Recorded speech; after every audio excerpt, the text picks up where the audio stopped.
Doctor who gave the boy a checkup soon afterwards remarked that he's lucky to be alive, after hypoxia causing extended loss of consciousness with no lasting physical effects. The doctor compared it to a case of a teenage boy who stowed away in an airline wheel well on a jet from the USA mainland to Hawaii, and basically fell asleep from not enough air and woke up and climbed out onto the runway in Hawaii. There were some serious meetings at the Doveland School Board concerning off-campus events and field trips. Ehrenburg Middle School declared there would be no more fire extinguisher duels. Tentatively they'd consider student trips to the Doveland Fun Park again, under strict chaperoning. The BUZZZZZ boats strictly off limits to Ehrenburg students. 2 years later, the BUZZZZZ boats came suddenly and permanently to an end. That last straw was when a female guest in her early 20s was ejected from one of the BUZZZZZ boats and run over by another boat. The propeller sliced her in the genital area, and the doctor, who had been a Doctors Without Borders participant, described her injury as resembling a female genital mutilation as practiced by traditional African cultures. That doctor was the same doctor who saw Boy Hamilton 2 years prior, and was very vocal at the Doveland City Council demanding the BUZZZZZ boats be done away with. For helping to get rid of the BUZZZZZ boats, that doctor received the prestigious Broad Street Pump Award for activism aimed at eliminating risks to health and welfare of a community. Doveland quickly decided the BUZZZZZ boats had to be gone and the amusement park should be closed until it's completely redesigned. Doveland was determined not to be the site of the next action park. The city council and business leaders soon came up with an idea to reinvent their amusement park, in a way nobody has done before. Their idea would, in their intention, make Doveland and its amusement park world-renowned for the right reasons. What Doveland Fun Park introduced was the JFKoaster. Experience one of the most significant events in U.S. history from a perspective like none other. A roller coaster and museum exhibit, with the amusement industry's most advanced safety technology. The JFKoaster is a roller coaster takes riders in cars that resemble the open Lincoln that JFK was riding in when he was shot. Guests, as they wait in queue to board the coaster, pass through a museum full of mid-20th century American artifacts, NASA memorabilia and other items that tell the story of the John F. Kennedy presidency. There is very clear signage before entering the JFKoaster attraction, and in all brochures advertising JFKoaster, warning that the ride contains simulated gunshots, sudden loud bang sounds and strobe lights. The JFKoaster is not recommended for anyone who has experienced a school shooting as a child, as it may aggravate PTSD symptoms. The warning specifically indicates once guests board the car, they're slowly transported, about 11 miles per hour, through a mock-up of Dealey Plaza. After the car rounds the corner towards the triple underpass, 3 loud bang sound effects are played, accompanied by strobe lights. The car then accelerates through the roller coaster, up to 85 miles per hour in less than 8 seconds, by means of a linear induction motor built into the track, with hills, inversions, loops surrounded by decorations that look like Dallas in 1963. Finally, the car stops at a station that looks like Parkland Hospital, where they deboard into a mock-up of Parkland Hospital as it looked in 1963. At the end of the ride, guests receive a video, deposited straight into their phone, taken from the vantage point of Zapruder of them in the car and their reaction to the simulated gunshots. That is what the people of Doveland were eagerly anticipating to be built. Crowds gathered and cheered as lines of sparks accompanied by smoke puffs zipped symmetrically up and down the old drop tower ride, and it sank straight to the ground. Everything associated with the BUZZZZZ boats was completely demolished,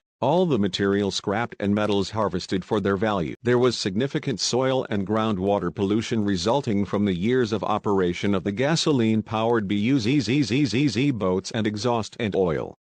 Doveland applied for and was granted a Superfund payment from the EPA that helped remedy that. The cafe building was completely gutted and thoroughly sanitized, leaving no trace of the odors from years of rancid popcorn and insect-infested cotton candy machines. And after structural improvements would become part of the entrance lobby to the JFKoaster, a completely new staff was hired and trained to operate and manage the Doveland Fun Park. State-of-the-art surveillance, CCTV and security equipment was installed. The JFKoaster was constructed well within expected time and budget. It opened and was immediately a success.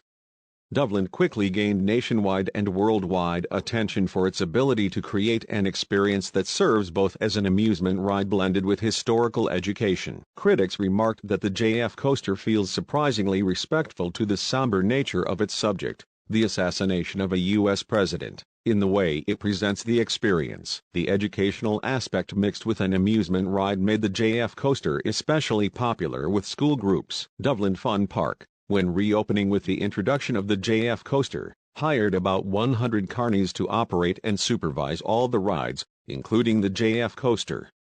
One of those was 46-year-old Larry Hadley Oliver. Oliver was assigned to the JFKoaster one day to ensure restraints were properly fitted into the riders before sending them through the ride. On the day Larry Oliver was assigned to check rider restraints at the beginning of the JFKoaster, there was a field trip group from Ehrenberg Middle School. This year the springtime field trip was an option for students of all grade levels at the school, not just the 8th graders.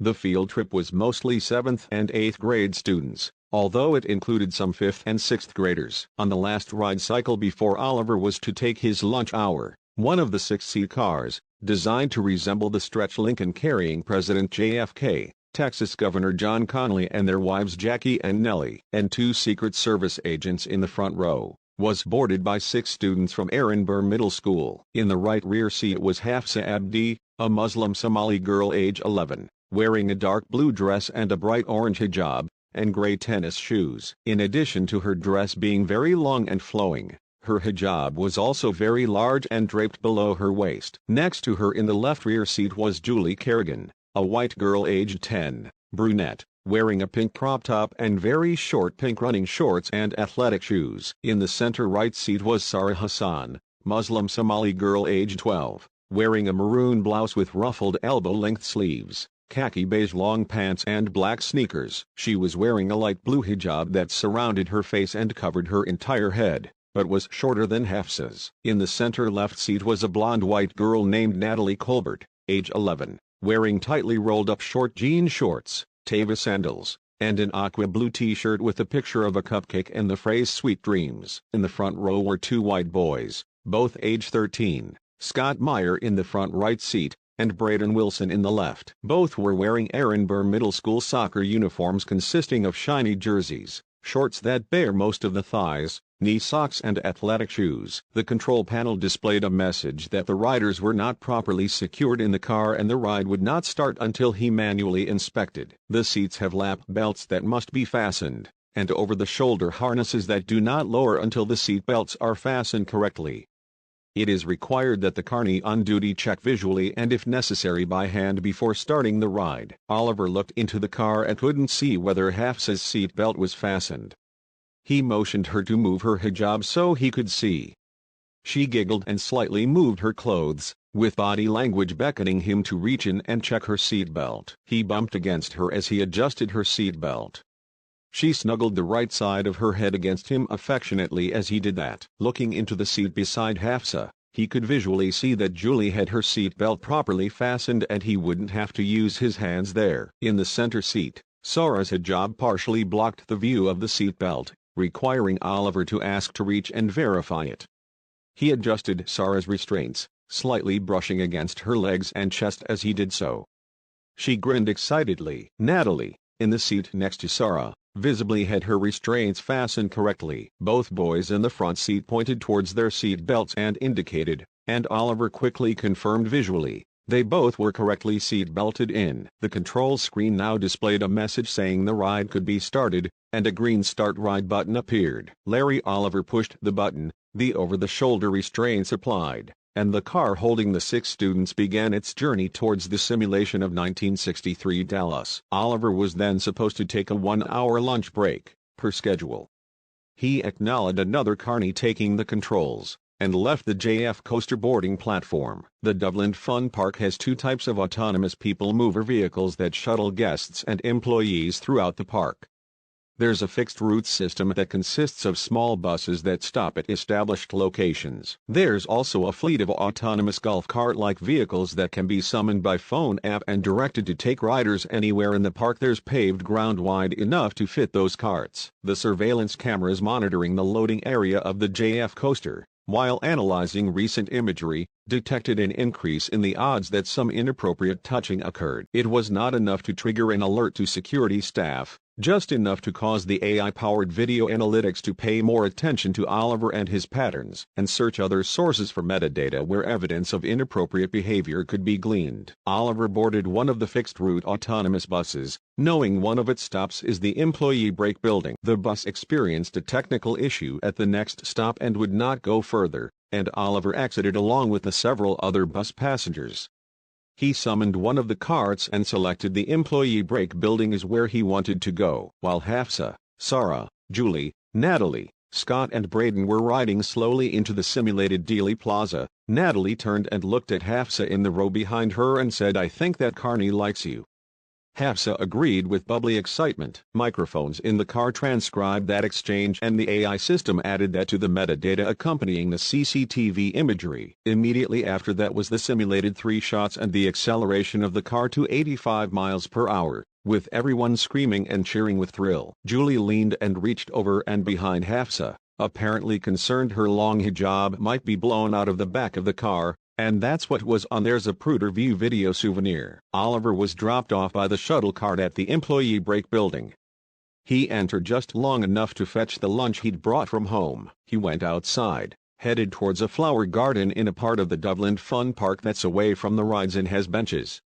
As he rounded a corner, he bumped into, physically touching, a 15-year-old girl, Ayan Hamdi, a Muslim Somali. She greeted him flirtatiously, and even let him pat her in the back slightly as they passed by in the narrow walkway. This was noticed by the video analytics algorithms in the CCTV system, and when added to the other data and recorded events, was enough to alert security staff to begin reviewing imagery on their screens. Oliver sat on a bench in the flower garden and ate his food. While doing so, he opened his phone and began watching part of a movie. At the security center, staff quickly determined Oliver was engaging in inappropriate touching of underage female guests. The riders had already been flagged as they deboarded the car at the simulated Parkland Hospital at the end of the coaster. Security staff approached the 6 youths. They interviewed Hafsa and Sarah privately and questioned the rest of the kids in the lobby of the park office. Hafsa was interviewed privately in First Aid Room 1. And Sarah was interviewed in First Aid Room 2. Doveland police officers arrived at the park and apprehended Larry Oliver as he watched the movie on his phone. They confronted him about his interactions with the girls, then arrested and handcuffed him. As they were walking him out of the park, a passerby man ran up and began pummeling Oliver. Before officers could subdue that guy, Oliver had already been knocked over and hit his head on the ground. He was taken to the same first aid station the girls had been interviewed at just before they'd left by now. The man who attacked Oliver was also arrested.